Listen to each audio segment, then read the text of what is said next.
Clark County School District Board of Trustees will please come to order. We are now holding a regular meeting of the board this evening, October the 22nd, 2025. The official time now is 6 p.m. Let the record reflect that present at the meeting are Arnold Hernandez, Mario Carrillo, Marcel Valdez, Anthony Gallegos, Jacinto Quijano, and Joe Ramirez. Let the record also reflect that absent from this meeting is board member Eric Duby.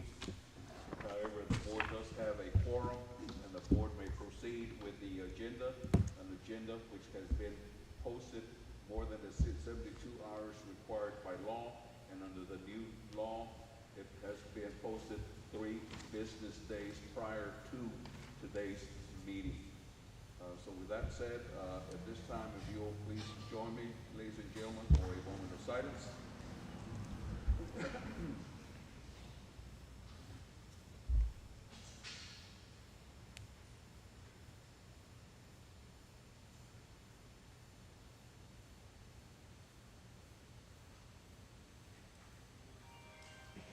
Thank you. If you'll please join me and rise for our pledge of allegiance. I pledge Allegiance to the flag of the United States of America and to the republic for which it stands, one nation under God, indivisible, with liberty and justice for all. Thank you. You may be seated.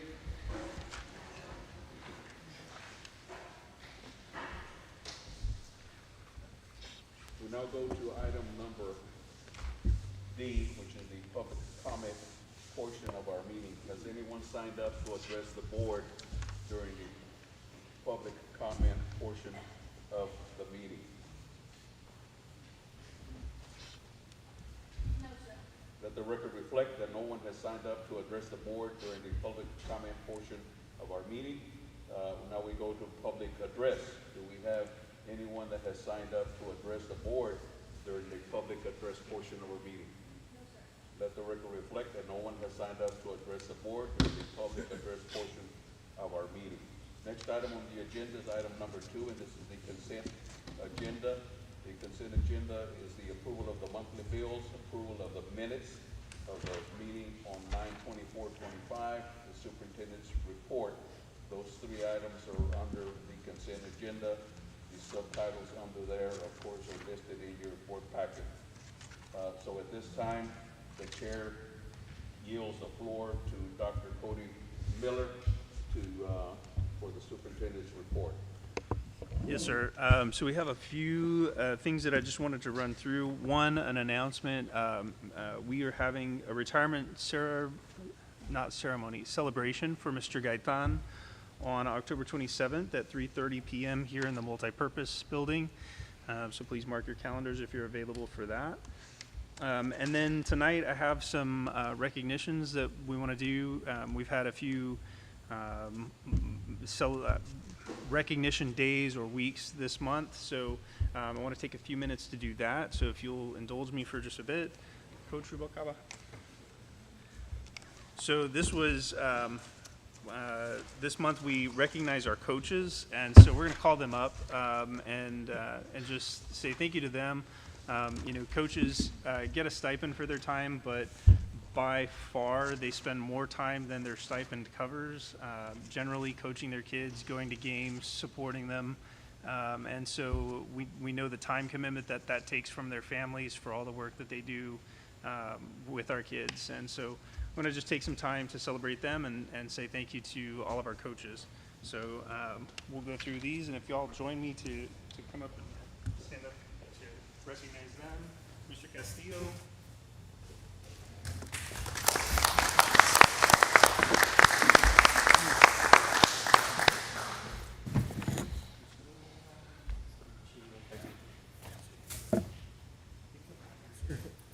Shake hands. Y'all can line up over here. Save your son of that. Zambrano.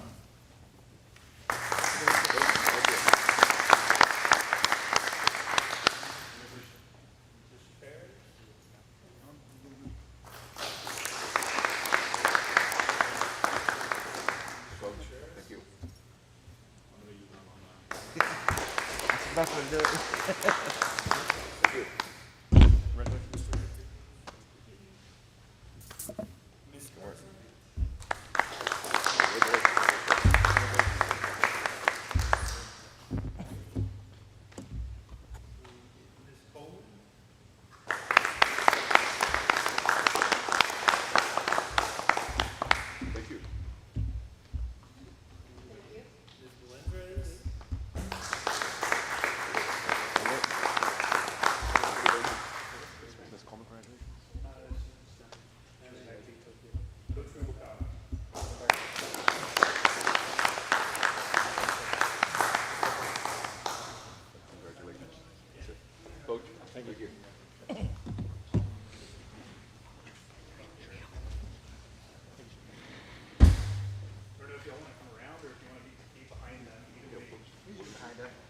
stand up here. Some of us are tall.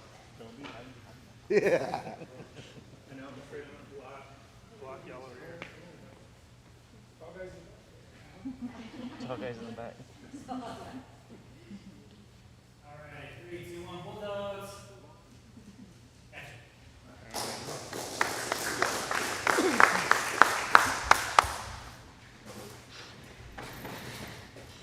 So I've got a couple more here. Our next one is IT professionals. So we've got Mauricio's not here, but we wanted to recognize Mauricio and Rocky for all that they do to keep all of our technology running and make sure our teachers have what they need. So Rocky, come on up.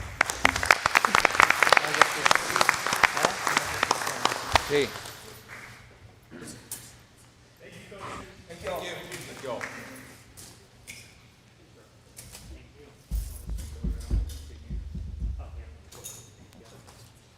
Good job, Rocky. Thank you, Rocky. Congratulations.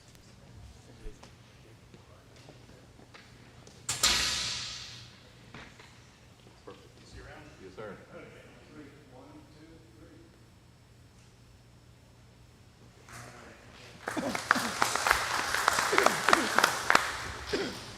And then the last group that I have for this month, we had our custodians, but I don't know if notice didn't get out to them, so we'll catch them in November.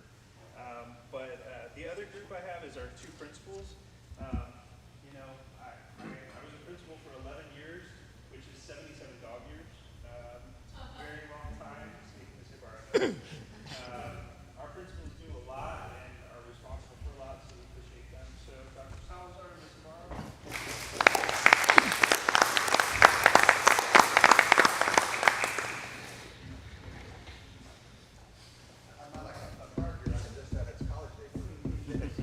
Hey, not a problem. Thank you. Congratulations. Thank you, Ben. Congratulations. Thank you, sir. Good work.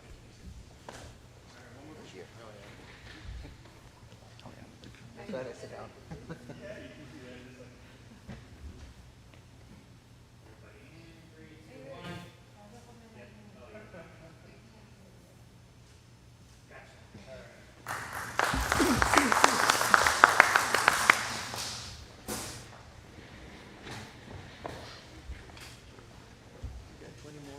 And then, like I said, we'll have our custodians come in November to make sure that we recognize them. This was Custodial Appreciation Month, and they do a lot to keep our school looking really good. And in the past month, I've been particularly proud as we've restructured. They've been very flexible, and you know, things are looking really good. So, So when do we recognize the teachers? Teacher Appreciation is April, right? April. How about the cafeteria people?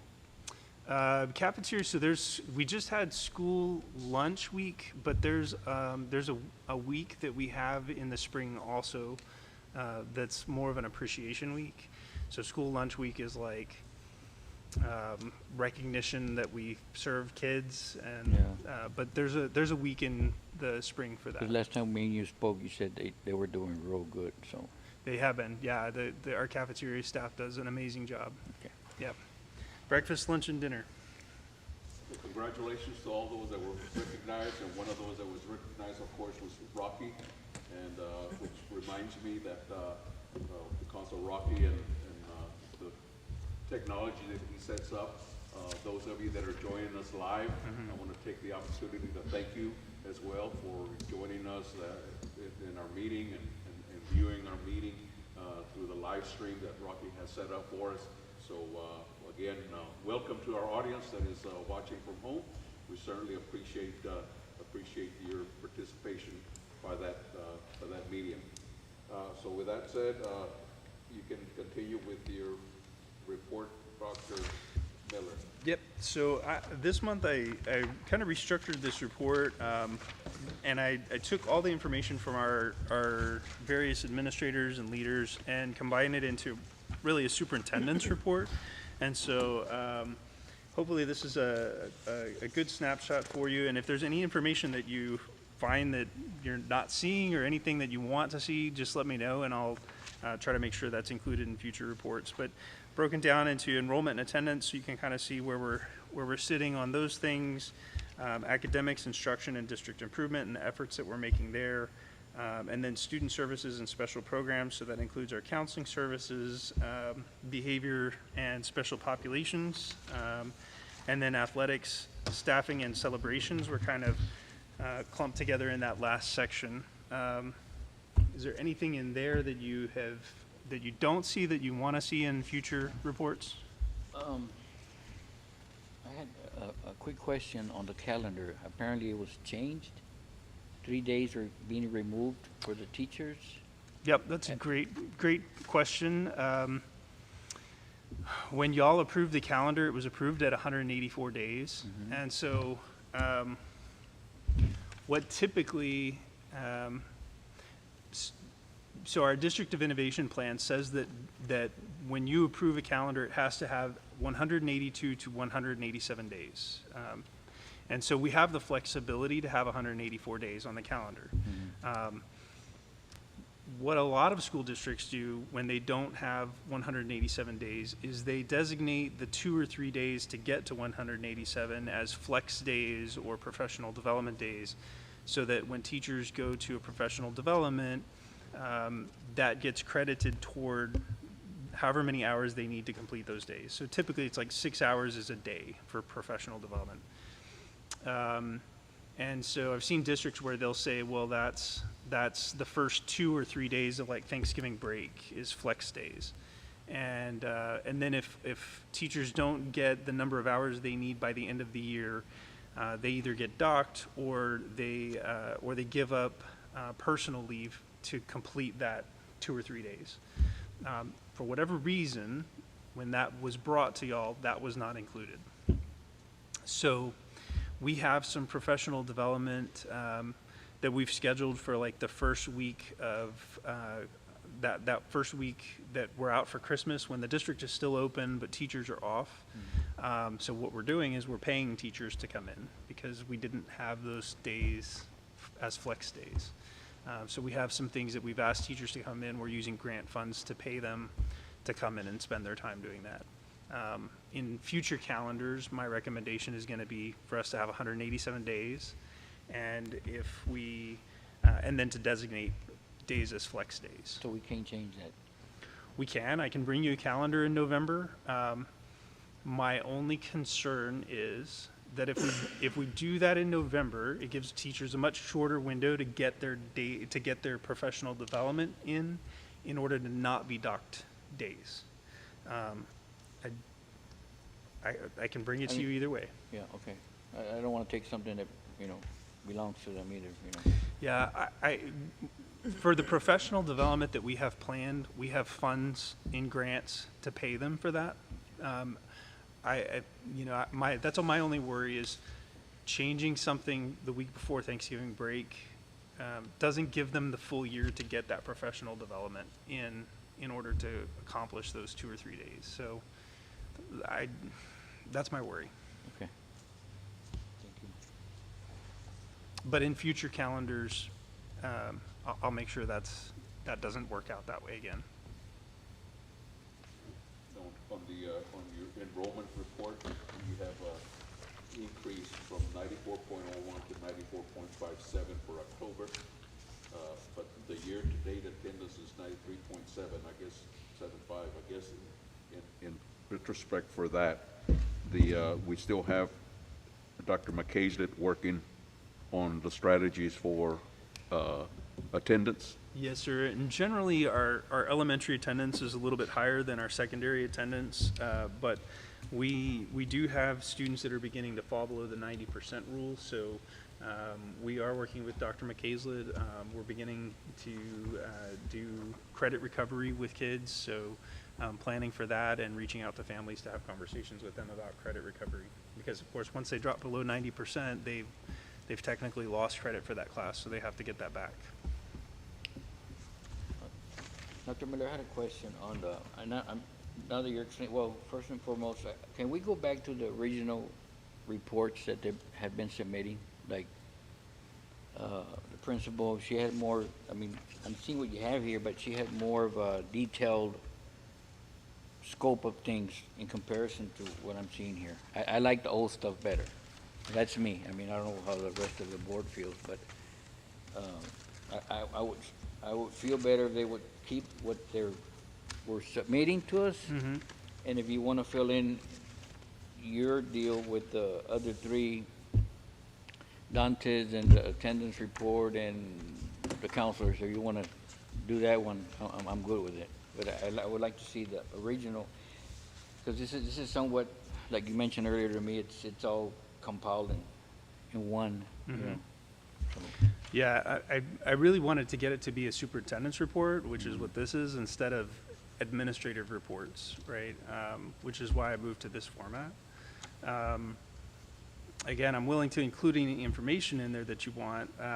My concern about having an individual report from Dante is, you know, really Dante is a teacher, and so I wouldn't ask a third grade teacher to include a report. So I feel like it's not appropriate to ask Dante to include a report, because he really, an instructional coach is a teacher level position. And I recognize that it hasn't always been seen that way here, but like in his case, you know, I've even talked with y'all about compensation, that he's not even compensated at the level he would be if he were a teacher. So to ask him to submit a report to the board, that feels a little inappropriate to me. How about the rest of them? I mean, I would like to see the high school and the elementary one. I mean, it had more information with what I'm seeing here. Okay. I mean, I don't know how the rest of the board feels, but if we could stick to that. Apparently, I mean, they do submit the reports to you, right? I mean, you just grab and pick and choose, I guess, what you want, and I included almost all of the information that was submitted. Yes, sir. What I didn't include was, you know, if what I tried to give you was information about the schools and not about the individual and what they did during their month, right? So I didn't give you information about, well, Dr. Miller visited 6 classrooms, and Dr. Miller, you know, completed 2 observations, and Dr. Miller had, you know, 4 discipline conferences, right? Because that's job performance. I tried to give you information that was about school performance and school level information. So everything that was school level is included here. I just didn't include job performance, work schedule. okay. So at the high school level, we're good with all the scheduling. Everybody's up to par. Everybody has been Nothing's scheduled. changed. Or, Yes, sir. okay. All of that's been taken I'm care hearing of. different. That's why I'm asking. Well, and here's the thing, if you hear different, send them my way. Okay, I will. I'm very available. We have verified everybody who's enrolled in dual credit has a permission slip from a parent. So if a parent says, I didn't sign a permission slip, I'm happy to have a conversation with them and show them the one that we have signed. Maybe their child forged it, I don't know. But I have a signed permission slip from every kid who's in Yeah. dual credit. So we have all 43 on board, correct? Yes, sir. 43? Yes.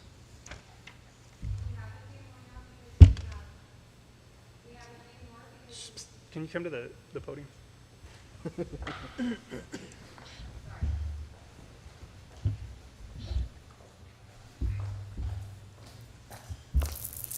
So sorry.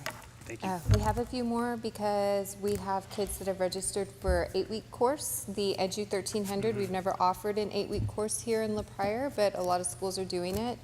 And the Edu 1300 is the entry-level course. It teaches college and career readiness and gets the kids involved in career paths and things like that. That's manageable in an 8-week chunk. Okay, So- we have more than 43. We have more than 43 now. Yes, we do. They start that course, I think, first week of November. Okay, thank So, you, ma'am. Any other questions on the superintendent's report? So the second piece, as my 30-day, my 90-day plan had, 3 big chunks, right? So the first was that 30-day review. And so there's 2 pages here that are kind of a reflection from that.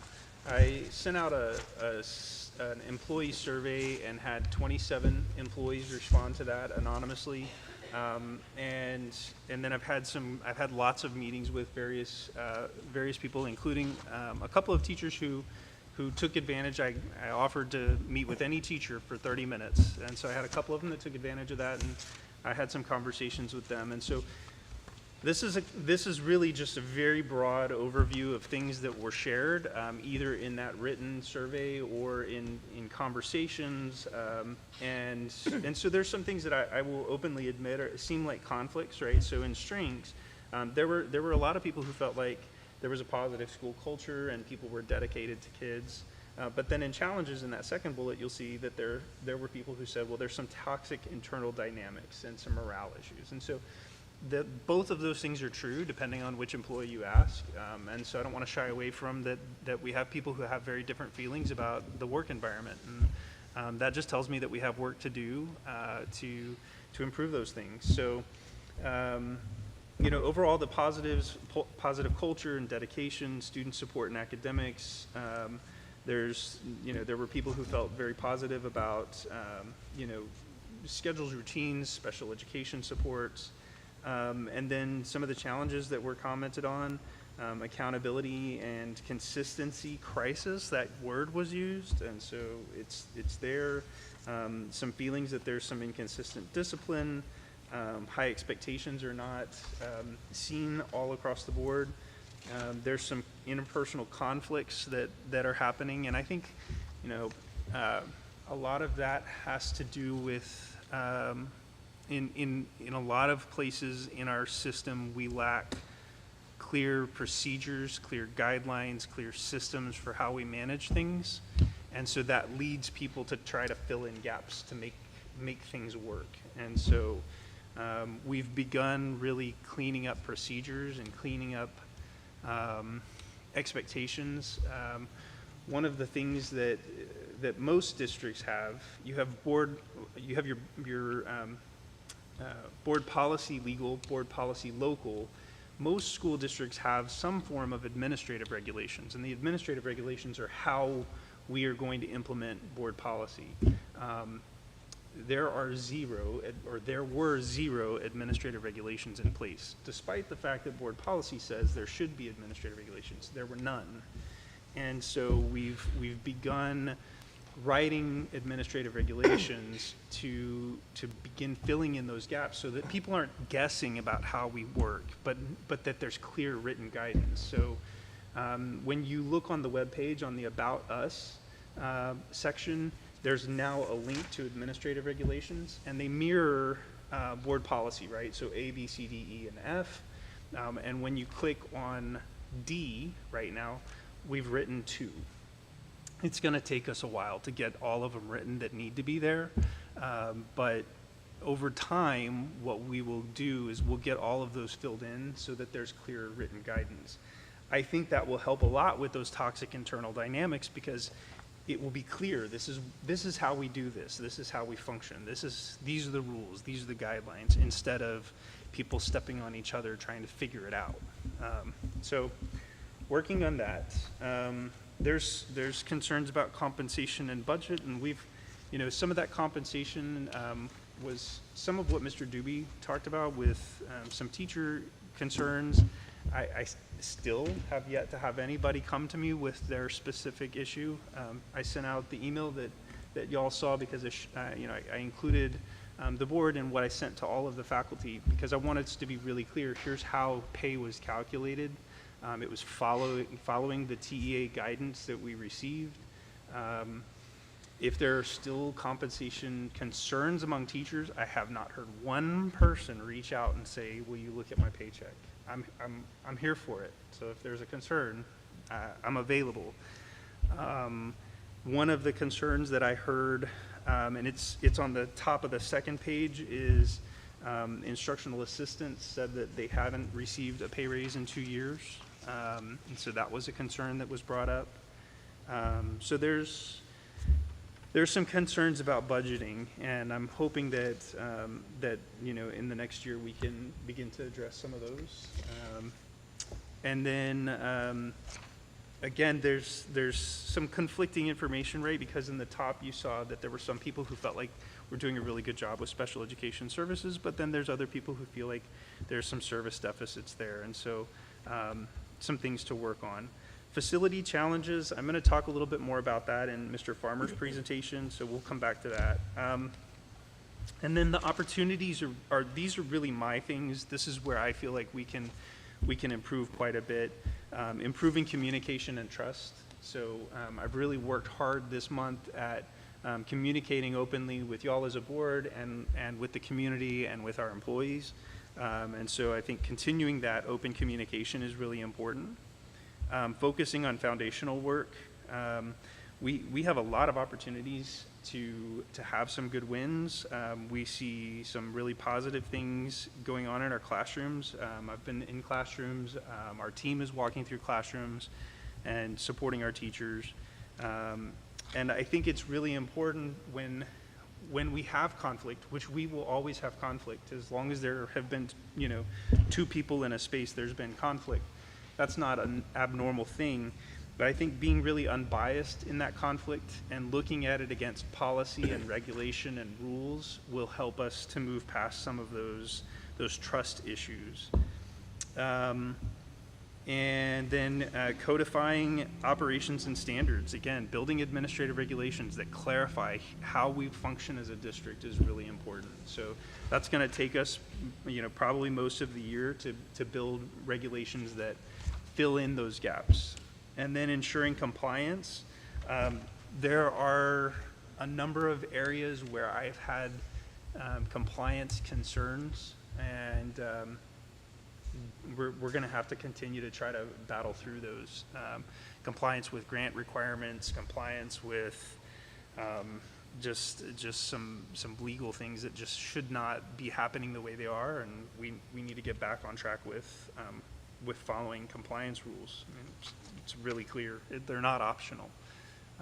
So working on all of that, I think, over the next 6 months to a year is going to be really important. So that's kind of my 30-day work. At this point, I'm moving into that next 30 days, which is going to involve a little bit more work with talking with groups, really getting kind of into some teacher groups and talking to our administrators and getting a little bit more feedback on these things and beginning to put a plan together moving forward. Your 30-day plan, community engagement, what have you done?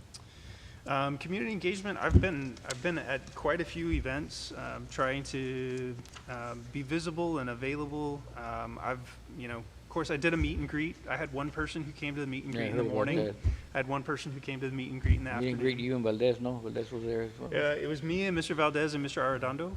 So Mr. Arredondo came over. So it didn't get a whole lot of takers on the meet and greet, but I've had community members who've popped in and asked to talk. I've talked with an alumni today about ag programs and support for ag programs. Can we do something about the meet and greets where we make it more inviting and maybe make it where we hold something like an event or so that, we get more people to come to it? Free food. Yeah, free food. Yeah.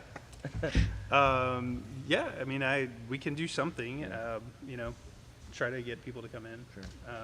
I think the community needs to be involved a lot more and maybe try and do something a little extra to get them involved. Might help. Okay. And speaking of the ag kids, how are they doing? The ones that Ag were kid- involved in the, They're all good. They were all back at school the next day. Some muscle aches and pains, but generally good. So that's my report. Any other questions? On staffing and personnel, that's yours, right? Yes, sir. So did we recognize those two? You mentioned Teacher of the Month, Mr. Dodge, and then Staff Member of the Month, Christina Alejandro. How did we recognize them? Do you want to talk about that? I mean, was it put on Facebook or? Mr. Dodge and Miss Alejandro, how we recognize them? Yes, please.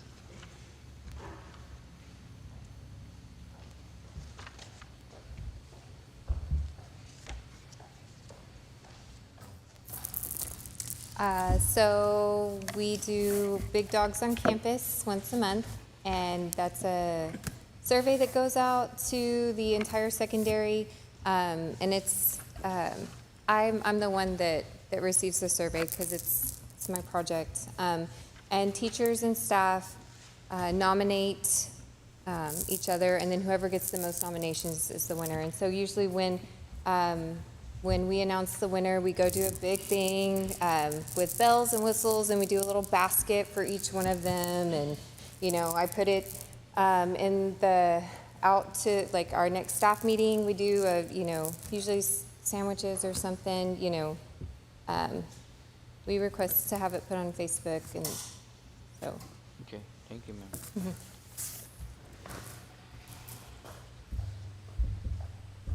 Any other questions?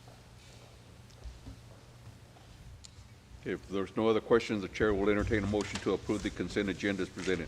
I shall move. Motion by Joe I'll second. Ramirez, is there a second? I'll second. Seconded by Anthony Gallegos. This motion is debatable and amendable, requires a majority vote to pass. Is there any other discussion? If not, we'll proceed to vote. All those in favor, Arnold Hernandez, Yes. Mario Carrillo, Yes. Marcel Valdez, yes. Anthony Gallegos. Yes. Jacinto Quijano, Yes. and Joe Ramirez. Yes. 6-0, motion passes.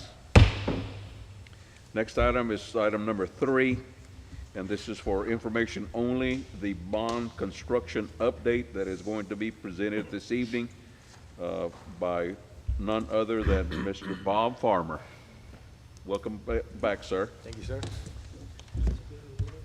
Thank you. Yes, sir. Thank you.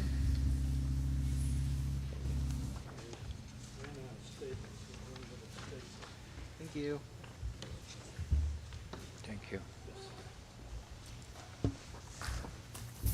So, good evening, President Valdez, board members, Dr. Miller.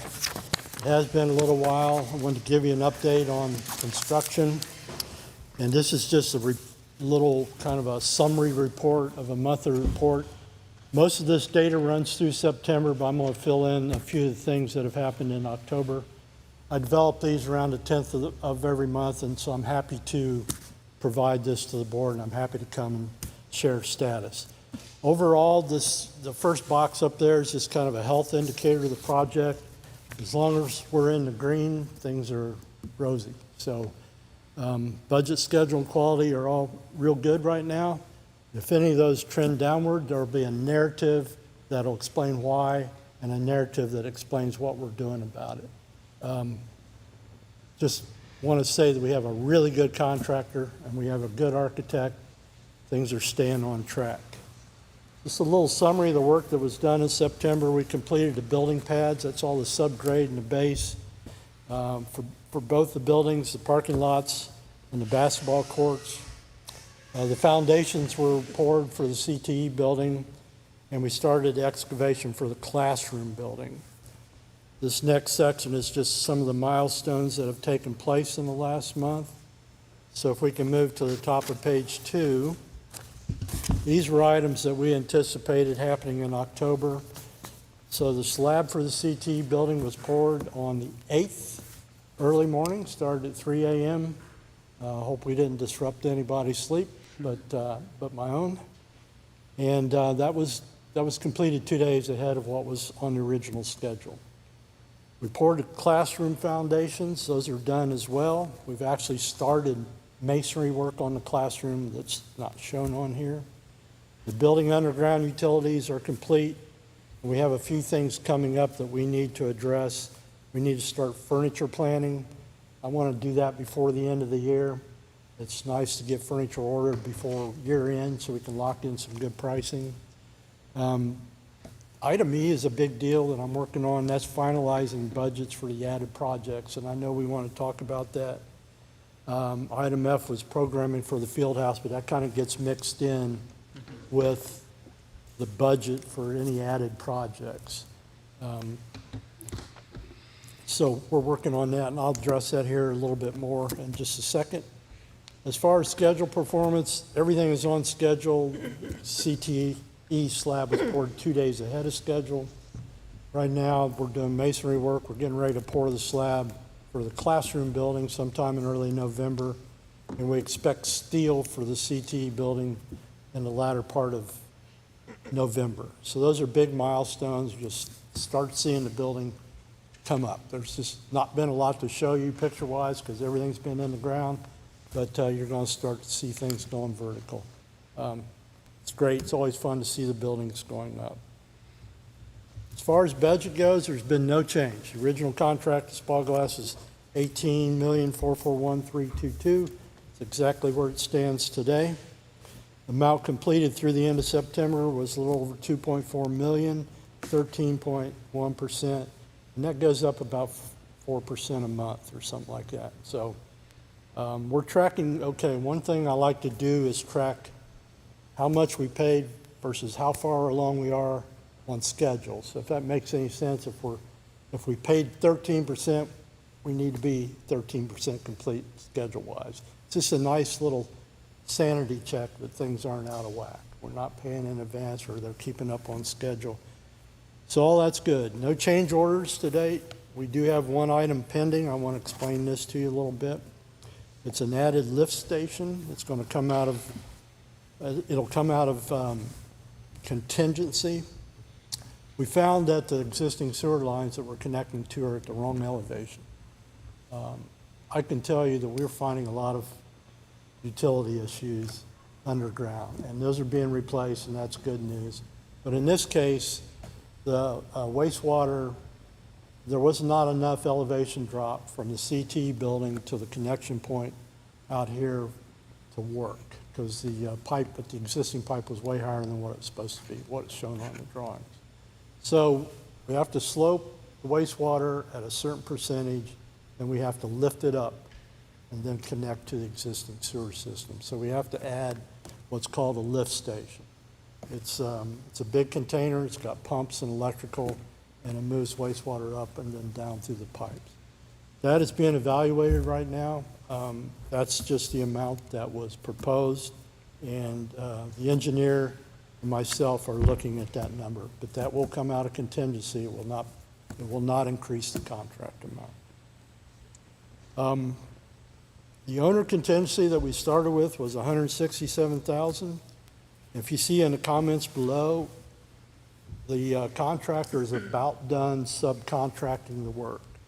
So what they do is they get their subcontractors together, they make sure there's no overlap, they come to a contract amount, and what's left over comes back to the district in what's called buyout savings. We're anticipating that number being $400,000 in additional savings. So that'll roll into our contingency. That'll be part of what we have to fund these other projects. Right now, I'm projecting that number with contingency and buyout savings to be somewhere in the $700,000+ that we'll have to prioritize what we want to do. It's going to be really important for us to prioritize those projects now so the design can be done and they can be built while the contractor's still here, if that makes sense. That's about all I've got to show you today. I do want to say one thing. Staff, teachers, administrators have been extremely cooperative. We know we're disruptive. We're trying not to be, but it's hard to be quiet with a bunch of big equipment out there. Anytime there's been a concern, it's been brought up. Our contractor's responsive, so that is just going beautifully, and we really appreciate that. It makes our life easy. So on the priority projects piece, there are several things that I've been talking to Mr. Farmer and Mr. Valdez about that I want to make sure y'all weigh in on. And so really in November at that board meeting, y'all will have to make some decisions about what your priorities are for how to spend any contingency or any savings that we have. And so some things that have been very visible as I've been watching for the last month. We talked about the field house, so I think everybody kind of knows the field house was a concern. But the band hall is not slated to be demolished, but needs some cosmetic work. There's some holes in the walls that definitely need some paint. Probably flooring needs to be replaced in there. The cafeteria walk-in, so we have a walk-in freezer and a walk-in refrigerator. Both of those are past end of life, and they need to be replaced desperately. And if I walked you into those, you would immediately understand We why. approved those to be, So, we have the funds in the cafeteria fund balance to buy the freezer and to buy the refrigerator, and you approved that. Yeah. What we cannot pay for out of that is an expansion of the slab and the electrical work required. So we've learned that that has to come out of separate funding. So while we have your approval for buying the refrigerator and buying the freezer, we don't have funding currently for the slab and the electrical work. So that piece is something that we need to figure out how to take care of. so why can't that be funded out of the same money? That comes down It would be to. out of compliance. So one of the things that I had mentioned when I said there is a lot of paperwork, red tape, for lack of a better word, one of those things is that only certain things are compliant to be budgeted from the fund balance of the cafeteria child nutrition fund. So that was a challenge that we came across, that it's got to be itemized, and certain things are allowable, certain things aren't. So the district has to have some funding available when we go into those projects. Thank you. And what's the estimated cost for the foundation and the, We haven't gotten electrical. an estimate on it. Well, the 167, I believe, thousand, but we have to consider that because now we're trying to find new funding, we really can't rely on those quotes anymore because times have changed and everything's gone up. so we're, the original cost was 167? yes, those were the quotes I presented. I'm just giving you Yeah. kind of like a medium value because I know we're going to have to go out for quotes again. It could be the same manufacturer and the same vendors that we were approaching, but it might change. It is going to change. And the because- 167 was for the foundation and electrical only? It was, if I would actually want to go check, but I think it was for the whole, for everything. That's for everything, Including, right. yes, So they it's- did consider the electrical, although they Right. said it was a quote and they could find other problems as they began the project, kind of like what they're facing. So ballpark, you're probably looking at 50 to 100, Yeah, give or probably. take? We can get an We're itemized. going to have to separate the quote to what I can actually use the fund balance from the cafeteria and what we're going to have to supplement. yeah. That I can bring you. I'll work Okay. on that for you. I'd like to see that. Okay. And I thought we were gonna demolish the band hall for some reason. I thought that was coming I down. thought that was in the So- thing too, because it wasn't supposed to be that the auditorium was gonna play as the band hall as well? So the auditorium is going to be used for the band hall, yes. But the band hall, the current band hall was not going to be demolished. The two buildings that were going to be demolished, I actually have talked to Mr. Farmer about. I don't think they should be demolished. One is the current PCT building, so where we do the nursing program for our high school kids. That building's in really good shape. We've walked through it. I mean, Oh, yeah, it's. it is. I it's didn't in think great that was shape. gonna be part of the That demolition. one's slated to be demolished, which I don't think it should be. Yeah, I didn't think that was gonna be demolished. That's a fairly new building. And it's in great That was shape. the old yeah. clinic. Yeah. So and then the second building that was slated to be demolished was our current ag building, which, it's mostly kind of a warehouse space. It's probably 2/3 warehouse space, and then 1/3 is a classroom and Shop. bathrooms. Yeah. And so my recommendation is to keep both of those if we can. And really make that an operations building and warehouse, because currently, like when we store furniture over in a field. Yeah. It's less than Goes bad, ideal, yeah. and so that could be a building for our custodial staff to store equipment, to, Is that gonna interfere with the parking space that we were talking about making that into?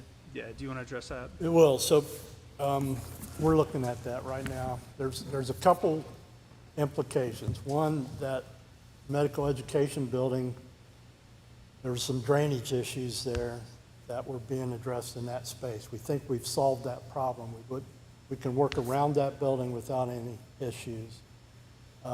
Keeping that existing welding shop, ag building would affect some parking that's planned, but we may have some additional parking on the north side because the dumpsters have been moved. So we're working through that. The issue I've got to answer right now is electrical load, because the electrical engineer assumed we're losing 2 buildings, we're adding 2 buildings. We're going to keep 2 buildings and add 2 buildings. We have more electric load on site. So there may have to be an electric service upgrade size. That, that's not a big deal, but we're trying to work through those issues right now to report back because Dr. Miller asked me to look at those. We're doing that. The things I really need to get to you guys is kind of where we stand with the saving. How much do we got? Then we can start putting numbers to your, Yeah, and I want to keep Priority. our priorities, the main buildings that we want to talk about doing and building, make sure that that gets all the funding we need.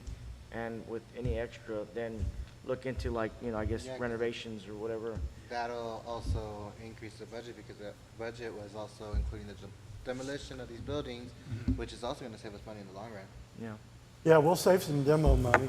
It's not a great amount, but it is some because you've got to demo it and then you got to do site work and Yeah. so I'm working on kind of what projected savings My are. concern is the parking. I just want to make sure teachers have plenty of parking, students have plenty of parking, and Well, and Bob and I've talked about, in the original plans, the plan was to put the dumpsters back right behind our brand-new band hall. No. field. yeah. And so my preference is keep the dumpsters over out of sight. Well, we got that empty lot that we could make that And a that's where dumpster they're site. at right Yeah. now. It's working fine. And then that keeps them from being right there in the Yeah, you middle don't of want our campus. school. And it nice work. frees up potentially space for. But that parking. wasn't very much parking It was like 8 dumpsters. in the beginning though, so that's Yep. 7 or 8 trucks. Yeah, so we might be able to offset that parking we lose, keeping that welding shop building by doing what Dr. Miller just said. A lot of things flying around right now, but we're trying to make some sense of that so we can put some budget numbers there for you, so you guys kind of know where things stand. I think as far as the construction of the 2 buildings, we're gold, Good. dollar-wise. We've got enough built-in contingency to cover that. We're out of the ground, that's where all the unknowns are. Shouldn't have a whole lot going on up, so I feel pretty good about that. And so when I give you that number, I'm gonna stand behind it. I feel like we're gonna have that amount of money. So that wastewater lift that we're gonna have to put into, what, is that coming out of the grant? Is it coming out? Yes, it's coming, it's construction cost. It should have been in there to begin with. It's just, we didn't expect it, but it just Right. appeared. That's what the contingency was for. So Okay. those 3 things: field house, band hall, cafeteria, walk-ins, restrooms by the concession, if that's something we want to do. The softball press box is it's not usable. There's holes in the ceiling. It's not safe to walk on that floor. So if we want to use the press box, we need to do something to make it safe.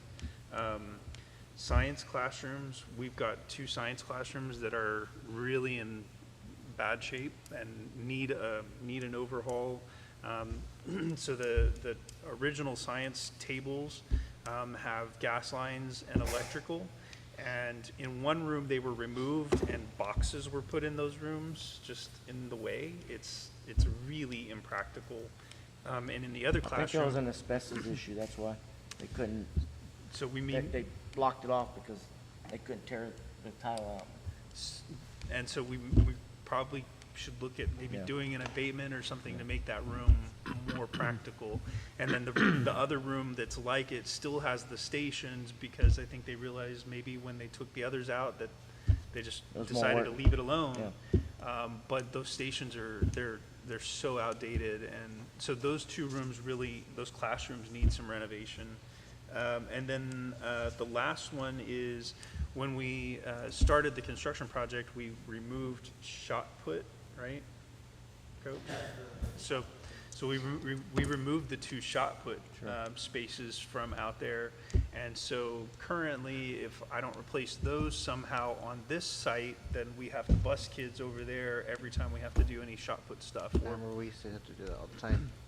And so we need to, and we have, we can put them back on the practice field over behind the gym, but it costs a little bit of money to put those back in. So those are all things that are kind of on my list of facility and site needs.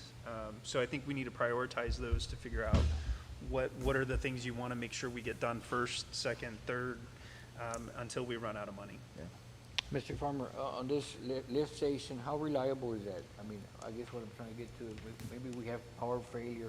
I mean, is there a secondary route for that sewage water to, I mean, what do you? If we have a power failure, it's not operational. So we're, Right. I mean, Just be backing up. I mean, you no know, power. that's why I'm asking, because the last thing we want is that The one thing- $1 million building, you know, and Yeah. the sewage. yeah, is not working. that's a problem that need to be addressed right away. It does have a pretty large capacity, so it's not, you know, if the power goes out, No, everything's shut off. But I want to look into that. I mean, that's a really good question. Would a backup generator, you know, be out of the budget just to kick on if something needed? You mean for like Transfer. a small one for, A small generator, just make sure that everything's operational if we do have power out for 3-4 days. Or I mean, a any big case. emergency generator is really expensive. But like a smaller one that be on select items, something I can look at. Okay. I do Yeah, want give to, us some options. yeah. I do want to say one thing. We got to make sure the bond language is okay with what we want to do. So we can't reach outside of what the bond says we're going to do. So we need to be careful with that. And you guys have counsel, and I haven't looked at it, but I'll try to do it. But we just got to be careful. And I know there's vague enough language in there. Usually it lets us do pretty much anything, but we want to be careful that some law that says you guys weren't supposed to be in a high school.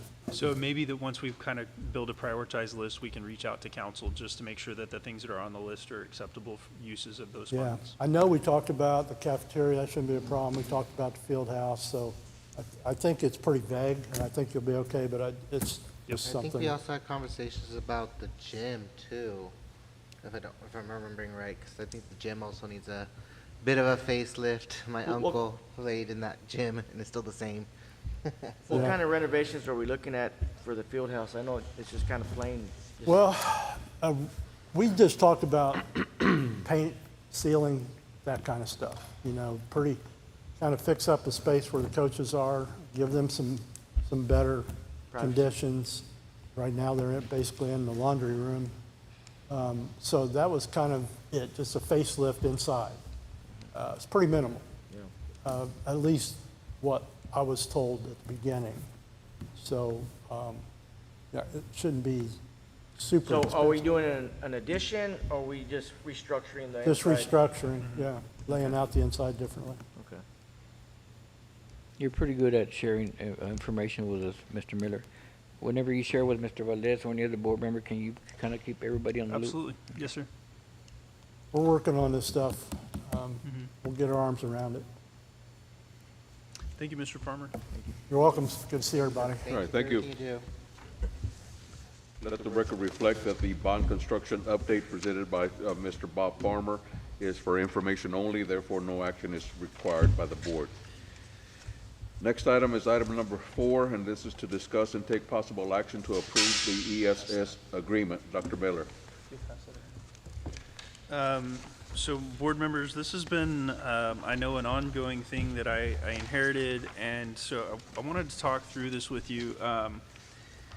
We reached a point where we had two options, and if we continued down the road of trying to sever this agreement, option one was going to cost us $53,000 out of our general fund budget, which we do not have.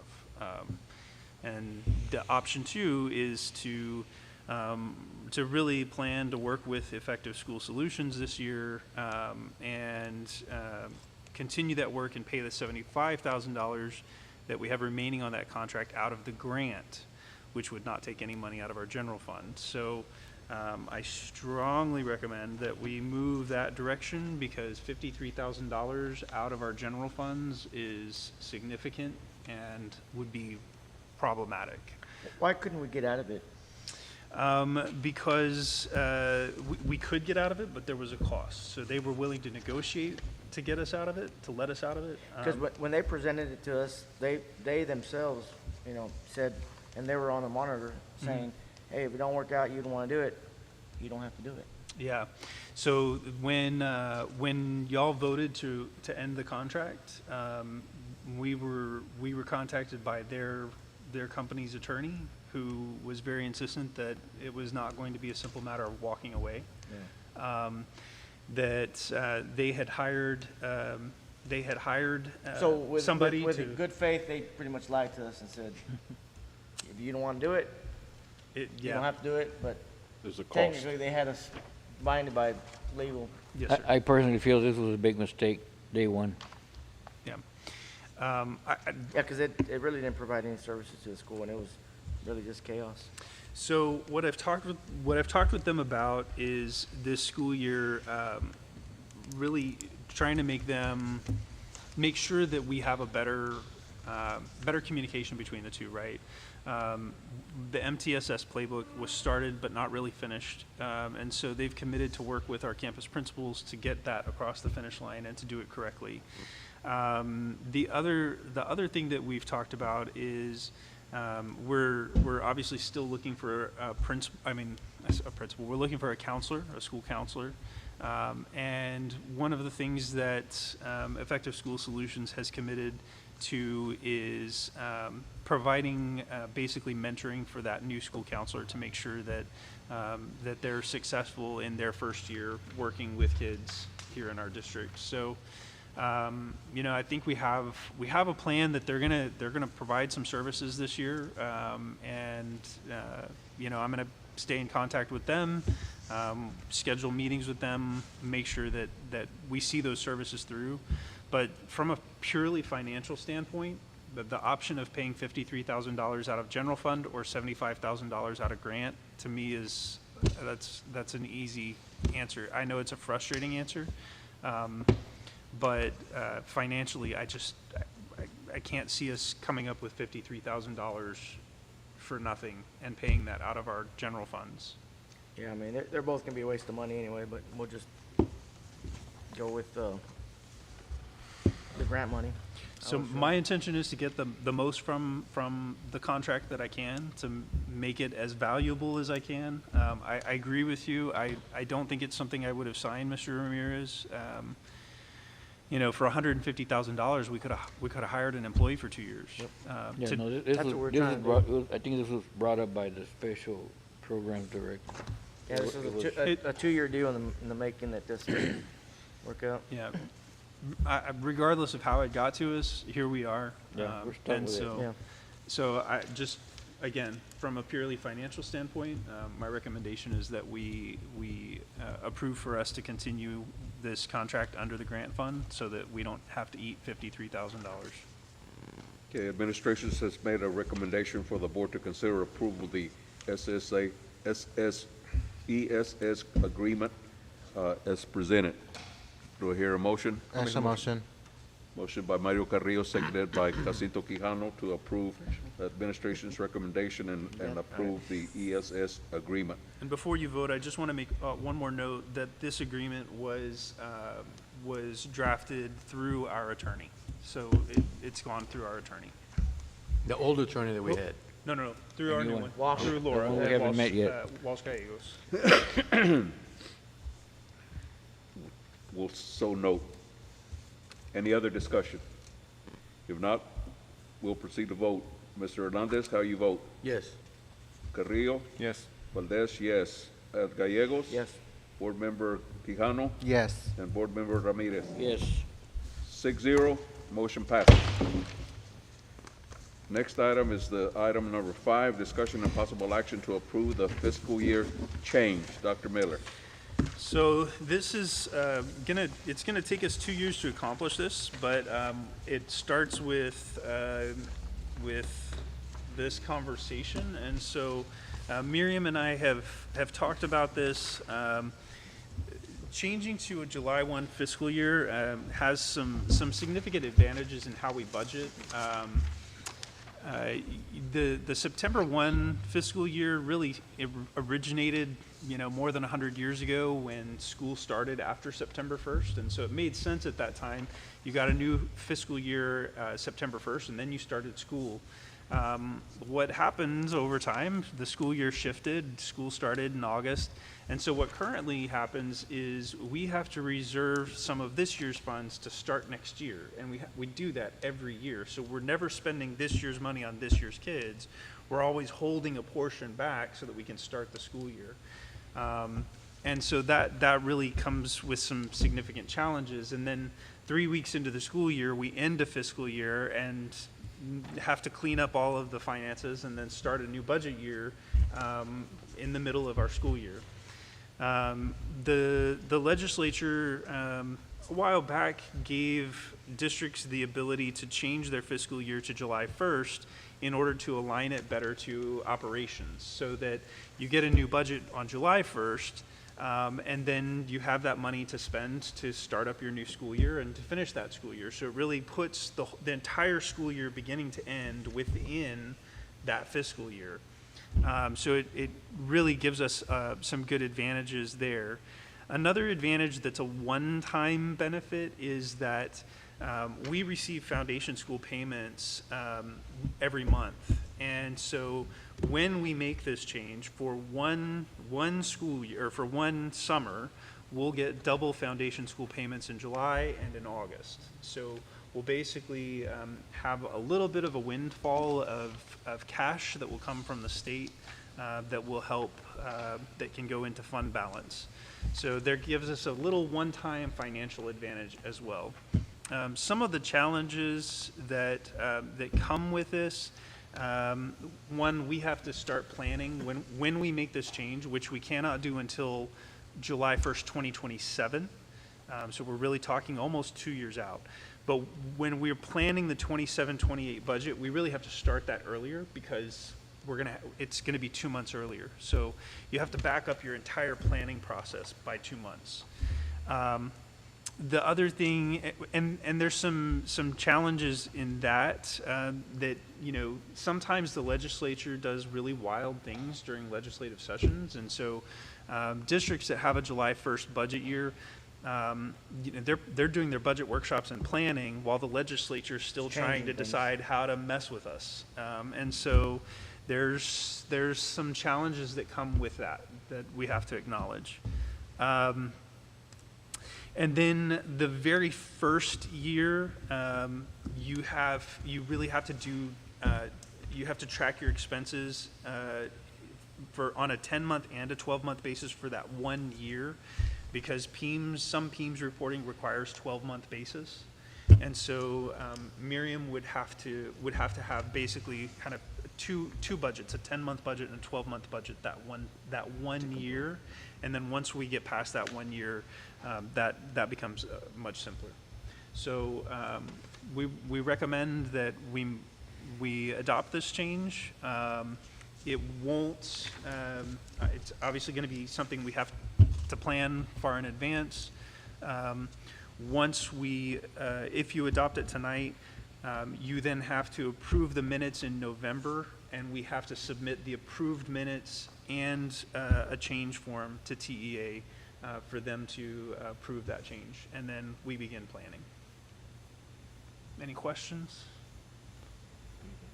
Now, I don't know if that's going to be another challenge or not, but what about, you know, we always have issues with our appraisal district getting us numbers in order for us to start planning our budget. So, you know, how is that going to affect that part? Yeah, that's a great question. And so in school districts, you know, Dr. Rohrbach and I had this conversation.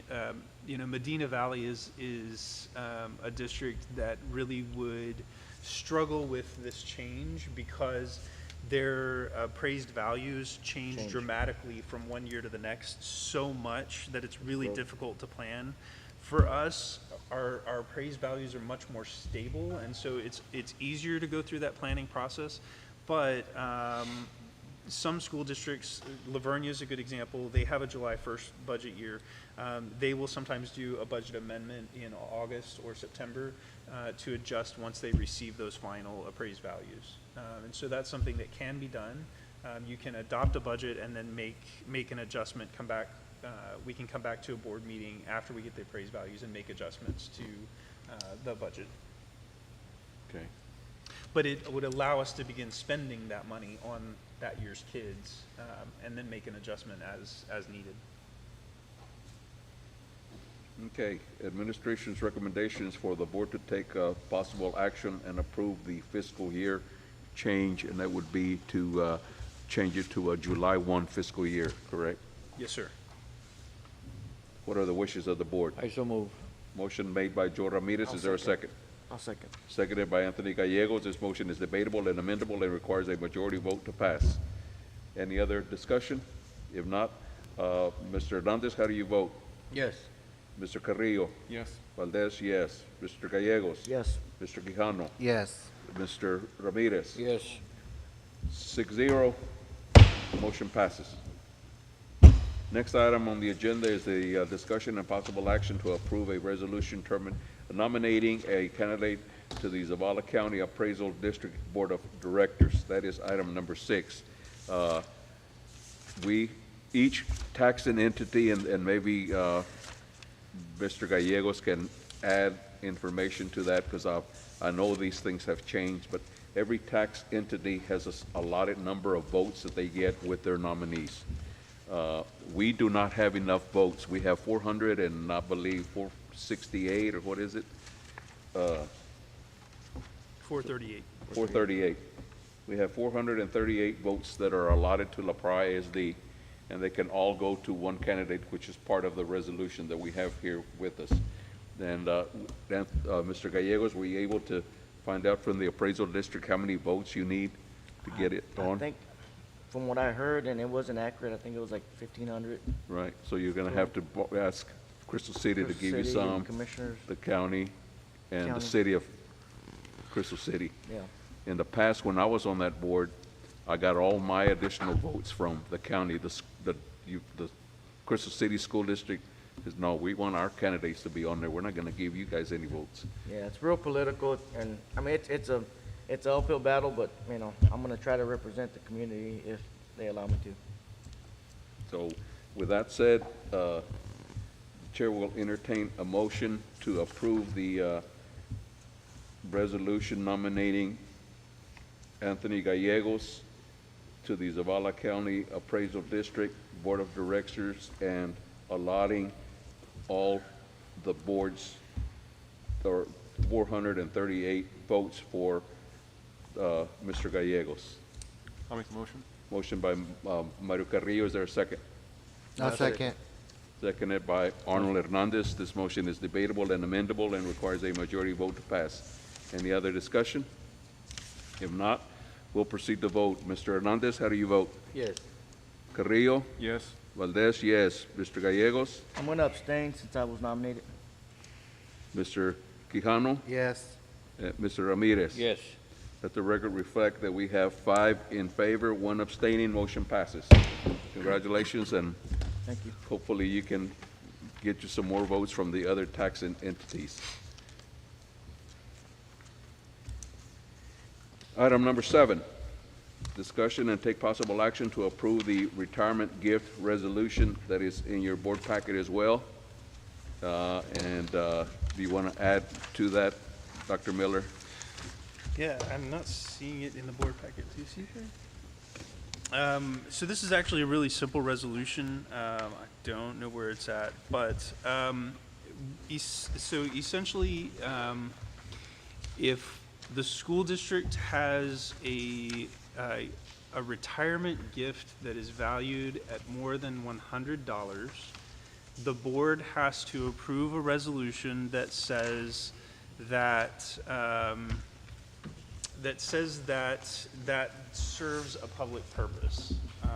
So I thought that was in the board packet, but I don't see it. So I'm going to find it and read it to you real quick, just so that you know exactly what it says.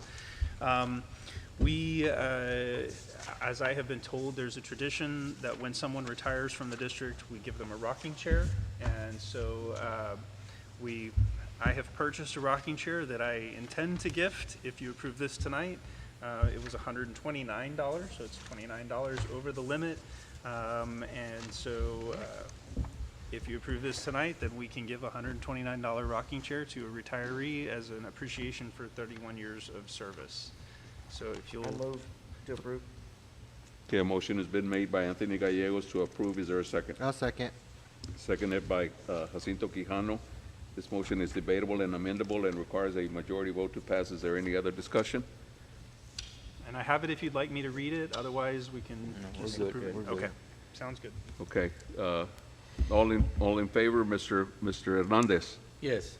Mr. Carrillo? Yes. Valdez, yes. Mr. Gallegos? Yes. Mr. Quijano? Yes. And Mr. Ramirez? Yes. 6-0, motion passes. All right, next item is item number 8, discussion and take possible action to approve the proposal for a phone solution that will upgrade our phone system and facilitate the access to emergency responses CH Local. Dr. Miller. Yeah, so this is something that we've been working on for a while. As you know, right now, we have some significant issues with our phone system that have been needing to be addressed in order for us to have two things. One is, well, several things. One is we need anybody to be able to pick up a phone and it dials out, right? Which right now, when you hit a certain number, if there's too many people on phones in the district, right now you can't dial out. Number two is we need every phone in the district to be able to dial 911, which currently we do not have. And number three is in order to comply with safety and security laws in Texas, we have to have silent panic alert technology, which this system will provide, and we do not currently have. So those things are all very, very important in our communications and safety. And so we've worked on getting this prepared. And so Miriam, do you want to talk through details?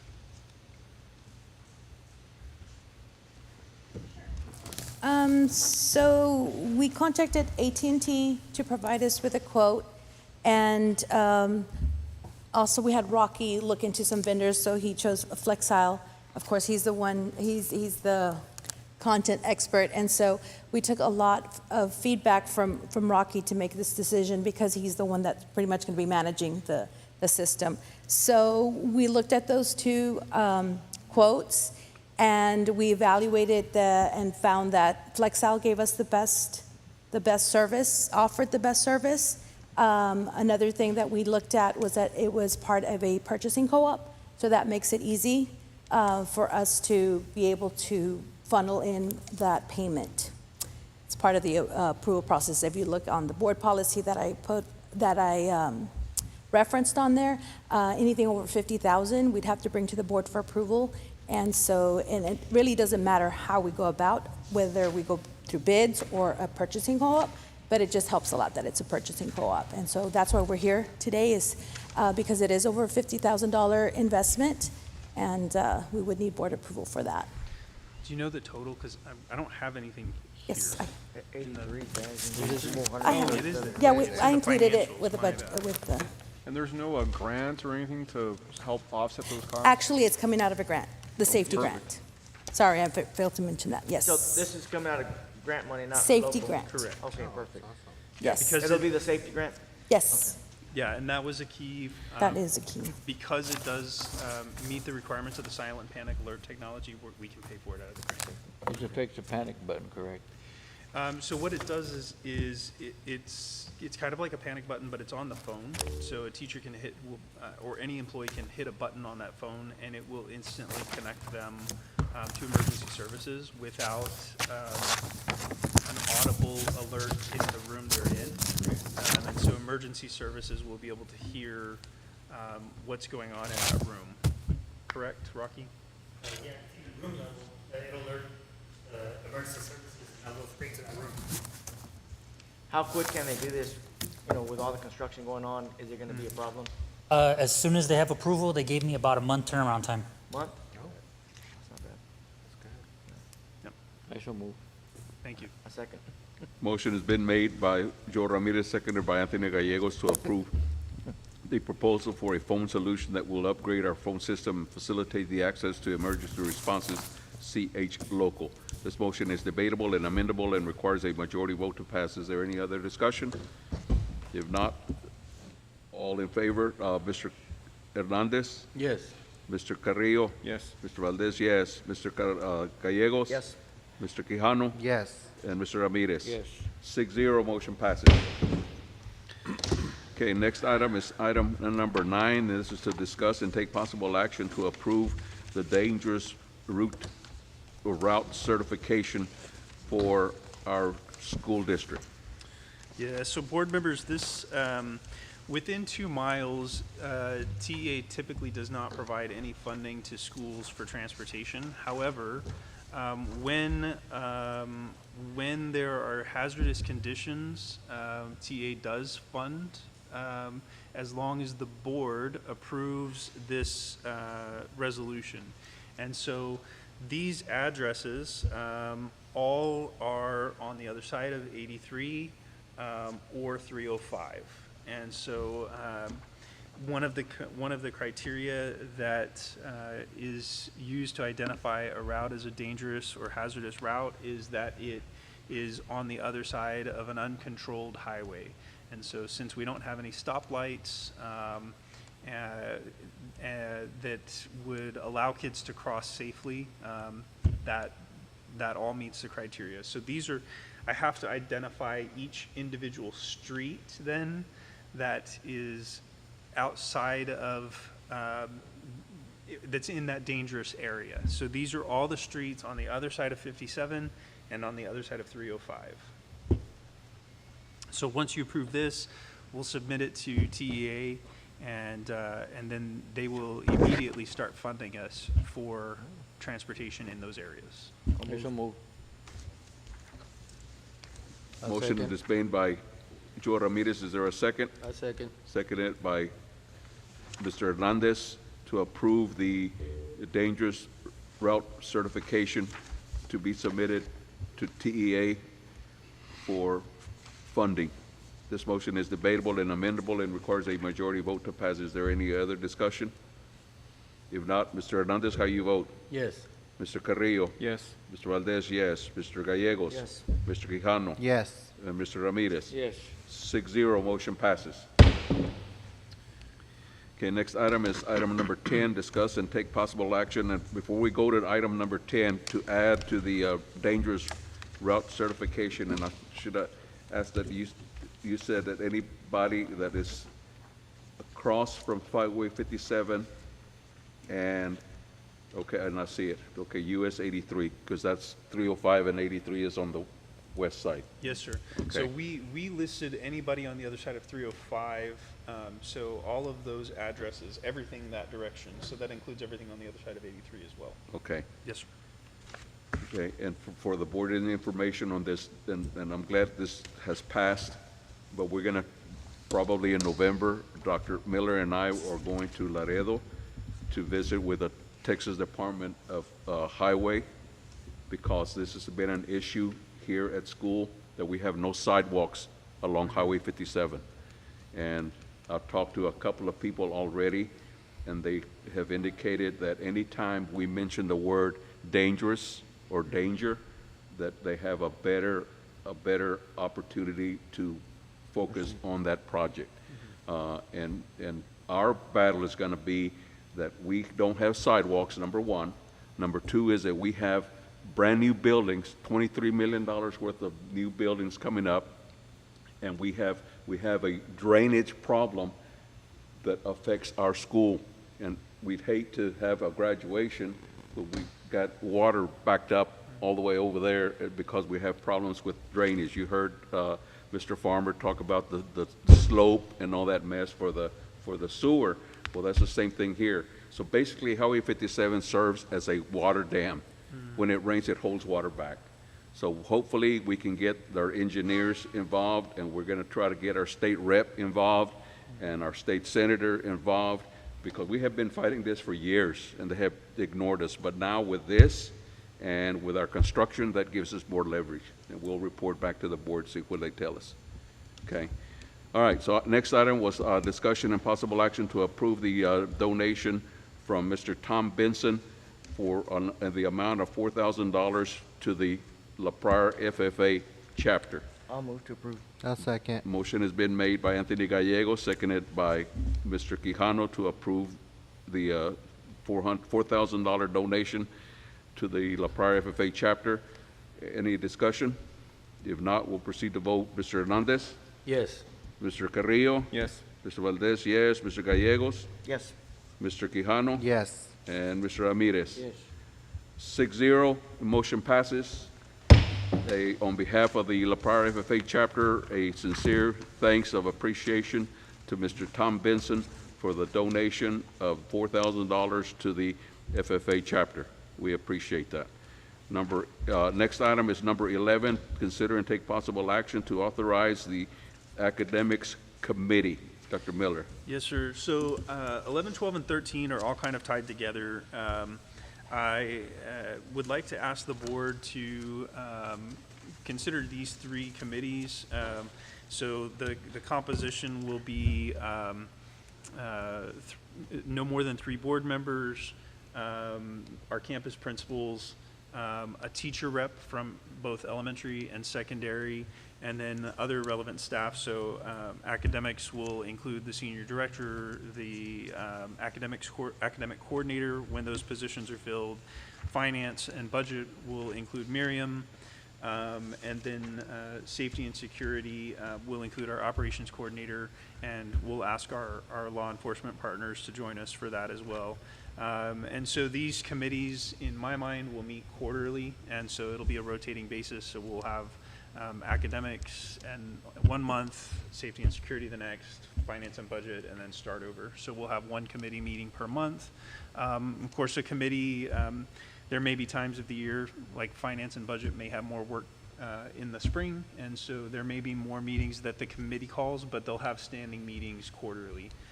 My thought right now is first Wednesday of the month, just so that we kind of keep it distance from our regular board meetings. I think the other thing that I really need to know from y'all is time. Since we've got staff, including some teachers that we want to have on these committees, if the earlier we can hold them, the better. So I don't know what time. So on the Works for safety y'all. and security, are we gonna make that public? Because I think, aren't we not supposed to not know who's on that committee, or is that? It's been the same committee that's been meeting, correct? So I don't have any resolutions on file authorizing a committee, which board policy says you're supposed to authorize a committee by resolution. So that's why I'm bringing it to you. I know y'all have had safety and security committee meetings, but I don't know how those have functioned or how they were formed. So you're talking about redoing the committees? Yeah. The safety one is mandatory. Well, Correct. so there are safety meetings that the district is required to hold. Those are not necessarily committees of the board, right? So I'm asking for this to be a committee of the board. So like some districts have safety and security meetings that are all administration and leadership and employees. I feel like it's valuable to have this be a board committee. Well, how would you have the impact of the staff? I mean, they're here more than we are. Right. You know what I So, mean? so They'll that's be why I in the say, committees as well. right. So that's why I say it'll be no 3 more than three members, and then- board members, and then a combination of a teacher rep from elementary and secondary, the campus principals, and then any other relevant staff. So the safety and security would include Constable Hernandez, our operations coordinator, anybody else that needs to be at that meeting. I would like to be kept on the safety committee. I'm in there, and so I would like to still be there, if possible. So the process and policy is that y'all authorize the committee, and then Mr. Valdez appoints board members to those committees. Okay, so let's go ahead and authorize all 3 committees, and then. Well, what we can do is we'll go ahead and, because they're each in a separate line item Yeah. on the agenda, so we'll go ahead and begin with number 11. And what we'll do is I'll take a motion to authorize the academics committee, and then, once that passes, then I'll ask for any volunteers from the board to serve on that committee. Then we move to the next one, and so on. And that way we can get those done, and that way we'll have the names already for Dr. Miller to be able to contact for those. So first one is discussion or possible action to authorize the academic committee. Do I hear a motion? I motion. Motion by Jacinto I'll Quijano second. to approve the academics committee, seconded by Anthony Gallegos. This motion is debatable and amendable and requires a majority vote to pass. Is there any other discussion? If not, we'll proceed to vote. All those in favor, Mr. Hernandez? Yes. Mr. Carrillo? Yes. Mr. Valdez, yes. Mr. Quijano? Yes. Mr. Gallegos? Yes. Mr. Ramirez? Yes. The 6-0, motion passes. At this time now, we will go ahead, and at this time, I would like to ask for any any volunteers to serve on the academics committee. I wouldn't mind serving on that. You I can will put as my well. name. So it's gonna be myself, I'll Mr. do Quijano? it. Yes. Okay, Mario? anybody else? I mean, we can have up to 3, we don't have to have all 3. Put Mac, maybe, So- put me down. You want to be on it? And Joe Ramirez. Marcel Valdez, Jacinto Quijano, and Joe Ramirez. You have those, Dr. Miller? Those will be the 3 board members on the academics committee. Okay? Next item is the item number 12, discussion and possible action to authorize the budget and finance committee. Do I hear a motion? I'll move. Motion by Anthony Gallegos. I'll Is there a second. second? Seconded by Jacinto Quijano. This motion is debatable and amendable and requires a majority vote to pass. Any other discussion? If not, we'll proceed to vote.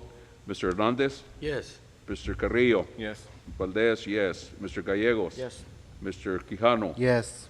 And Mr. Ramirez? Yes. 6-0, motion passes. Now, any volunteers to serve on the Budget and Finance Committee? I'll If I volunteer. can do more than one, I'll do it again too. I'll do it.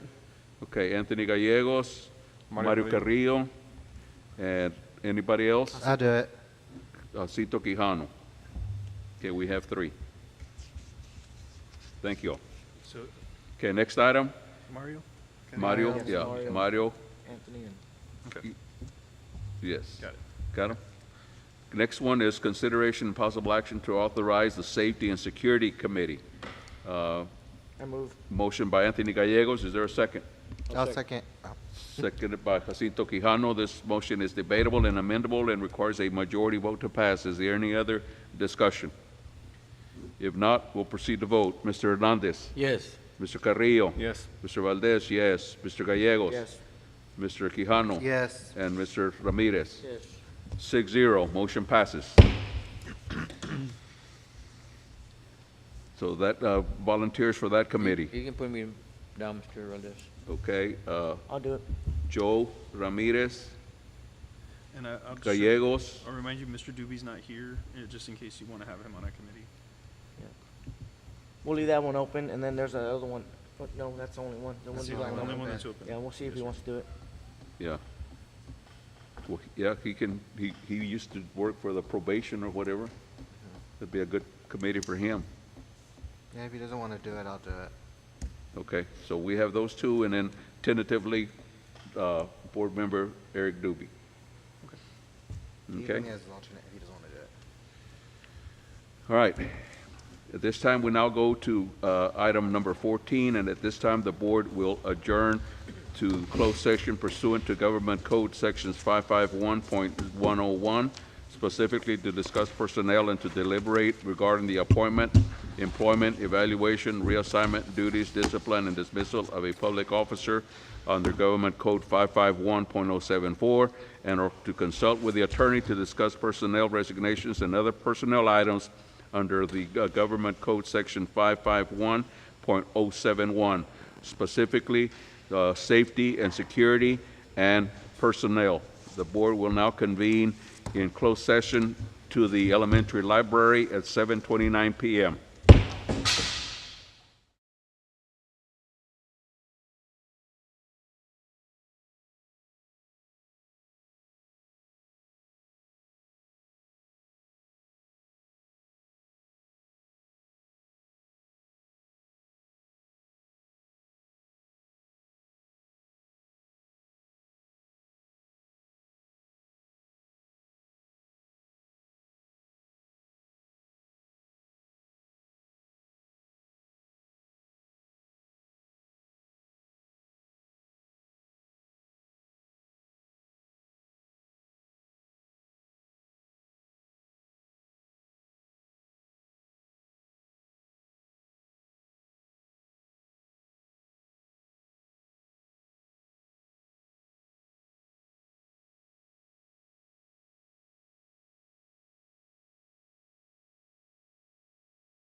Okay, at this time, the Board of Trustees is convened back in open session. The time now is 8:24 p.m. At this time, the board will now go to item number 15. Do you have any action items that be presented for board action at this time? As discussed in closed session, let the record reflect that there will be no items that were discussed in closed session that will be considered for board action. We now go to item number 16, and since we have no other items on the agenda, I now declare this meeting adjourned at 8:25 p.m.